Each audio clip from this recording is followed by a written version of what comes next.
Allez, on est reparti pour l'utilisation de la règle du produit nul. Donc si on a un produit qui est égal à 0, alors c'est que l'un des deux facteurs est égal à 0. On va regarder un petit peu ce que ça donne pour différentes équations. Alors, bon, la première, j'ai x carré moins 50 égale 31. Je vais déjà essayer d'obtenir un égal 0, donc je vais me débarrasser de ce plus 31 en faisant moins 31 dans les deux membres de l'égalité. J'obtiens donc x carré moins 81 égale 0. Maintenant, je vais transformer cette somme en un produit, parce que le but, c'est quand même d'avoir un produit nul. Là, pour l'instant, j'ai une somme nulle, ça ne m'intéresse pas. Bon, je regarde un petit peu rapidement, j'ai une différence, j'ai deux nombres qui ont l'air d'être des carrés, je vais regarder un petit peu. X carré, c'est le carré de x, 81, c'est le carré de 9. Ok, pas de souci, je vais pouvoir utiliser les produits remarquables, et faire apparaître un produit de deux binômes conjugués, donc x moins 9 fois x plus 9, le tout toujours égal à 0. Donc j'ai un produit nul, je vais devoir considérer les deux équations ici comme des réponses probables. X moins 9 est égal à 0 si et seulement si x est égal à 9, et x plus 9 est égal à 0 si et seulement si x est égal à moins 9. Donc voilà, en fait j'ai deux solutions différentes, c'est très bien. L'ensemble de solutions sera composé de deux nombres, 9 et moins 9. Alors, hop, on continue. On va refaire la même chose avec celle-ci. On va obtenir un égal 0, donc je vais devoir faire moins x plus 2 dans les deux membres de l'égalité, ce qui me fait x fois x plus 2 moins x plus 2 est égal à 0. Je me rends compte que j'ai un facteur commun dans les deux termes, le x plus 2 et x plus 2. Je vais pouvoir le mettre en évidence. Si je le mets en évidence, il me reste x moins, ici il ne me reste plus rien, donc s'il ne reste plus rien, c'est 1, puisque 1 est l'élément neutre de la multiplication. Voilà. Alors j'ai deux facteurs dont le produit est nul, donc même chose que là tout de suite. X plus 2 est égal à 0, et ça c'est si et seulement si x est égal à moins 2, et x moins 1 est égal à 0, si et seulement si x est égal à 1. Hop, ensemble de solutions. Je commence par le plus petit, moins 2, et ensuite 1.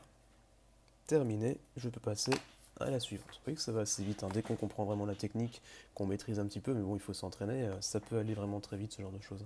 Regardez ici, j'ai un trinôme. La mise en évidence, c'est évident qu'on ne va pas la faire là-dedans. Par contre, ça peut être un trinôme carré parfait, donc un produit remarquable. Je remarque ici, j'ai un carré évident, et ici aussi. On peut déjà regarder dans l'autre. Regardez, on a aussi des carrés qui sont évidents.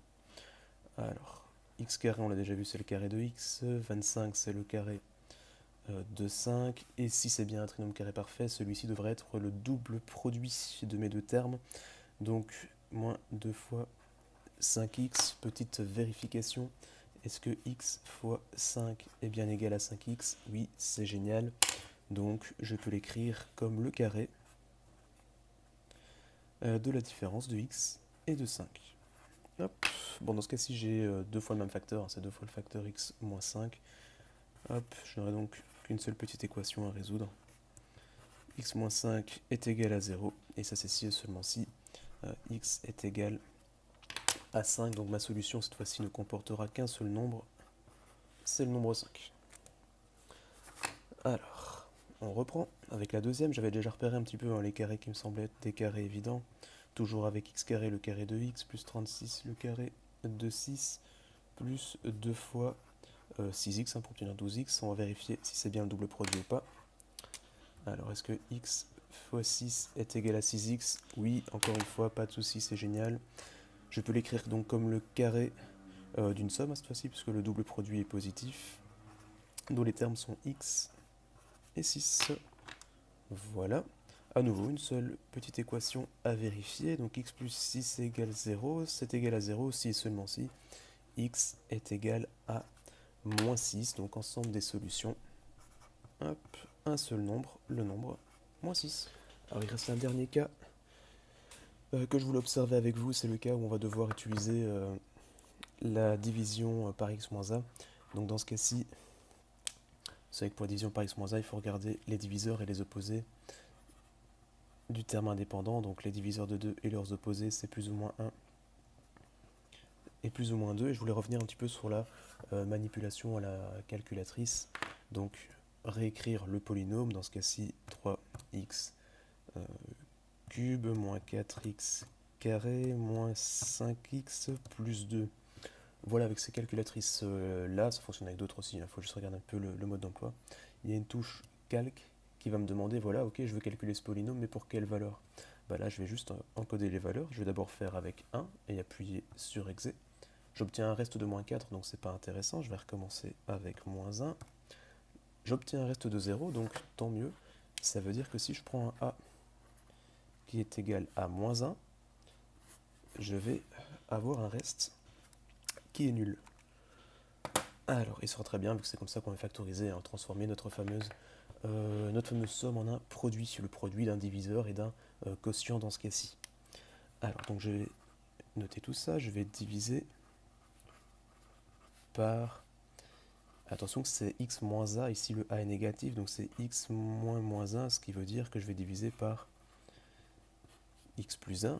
Alors je fais mon petit tableau, je relève les coefficients, 3, 4, 3, moins 4, moins 5 et 2, la valeur de a c'est moins 1, je descends le 3, je multiplie par moins 1, ça fait moins 3, j'additionne les deux, ça me fait donc moins 7, moins 7 fois moins 1, ça me fait 7, j'additionne encore une fois les deux, la méthode est toujours la même, j'obtiens 2, 2 fois moins 1, moins 2, et j'additionne ce qui me fait 0.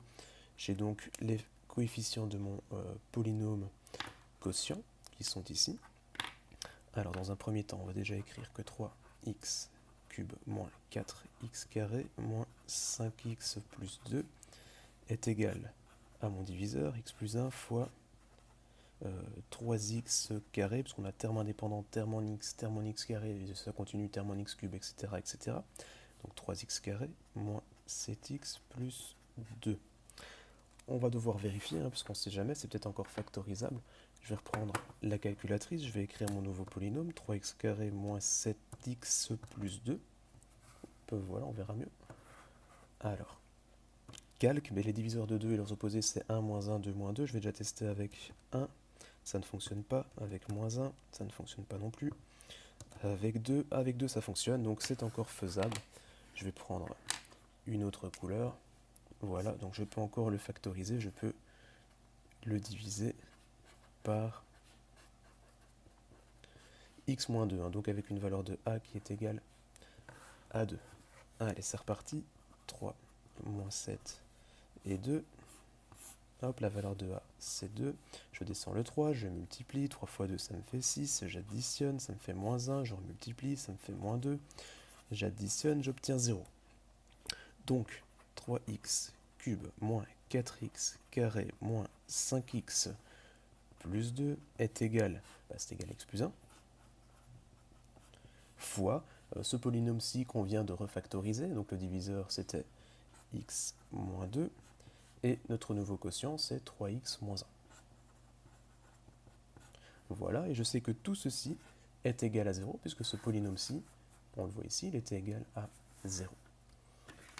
Alors, j'ai donc, dans ce cas-ci, 3 possibilités, j'ai 3 facteurs, dont le résultat est nul. Hop, voilà, je vais devoir analyser les 3 cas.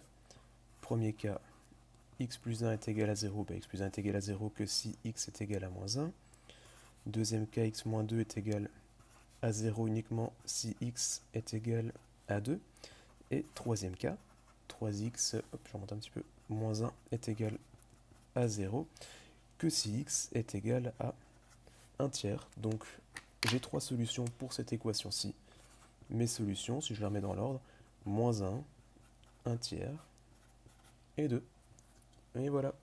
C'est un petit peu long, c'est fait exprès, comme ça on voit que voilà, on peut factoriser par la division par x moins a, et ça se peut que on doive recommencer. Il ne faut surtout pas s'arrêter en si bon chemin, toujours faire une vérification. Est-ce que je peux encore le faire? Dans ce cas-ci, c'était le cas. J'ai obtenu mes 3 facteurs, dont le produit est nul, donc je devais considérer ces 3 équations-ci comme des équations qui vont pouvoir m'apporter une solution à mon équation. Ce que j'ai fait, j'ai donc marqué ici l'ensemble de mes solutions. Voilà.